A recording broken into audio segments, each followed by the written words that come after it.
How much can you tell me about Deep Throat? How much do you need to know? In an ideal world, we would not have anonymous sources. We would have very transparent government officials who told us everything we needed to know. However, that's not the case, and it hasn't been the case for many years. We're going to find the leakers.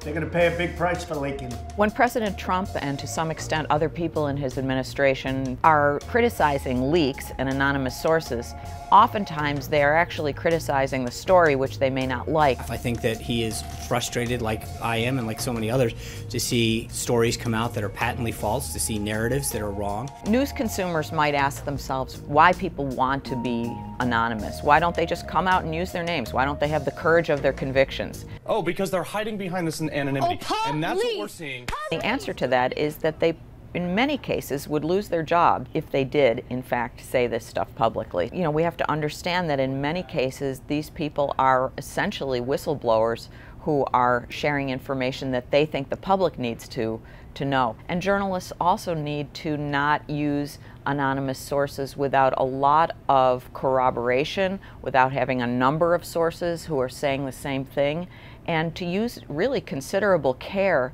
before presenting information to the public as true.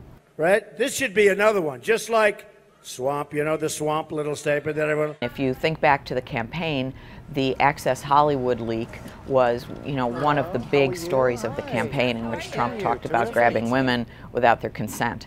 That came to the Washington Post as an anonymous leak. Before the Post used it, it had to verify that this was, in fact, a real thing. President Trump fuming, and a source says it's directed at an unlikely target, his son-in-law and senior advisor Jared Kushner. In stories that have come about more recently, whether they're about Kushner trying to open up a back channel with the Russians, you'll see oftentimes that there are many anonymous sources used in these stories. The president would be quick to say those are all made up, and you only need to look back at situations like the Pentagon Papers or Watergate that would never have come out if it hadn't been for people who were willing to share information with reporters. The money's the key to whatever this is.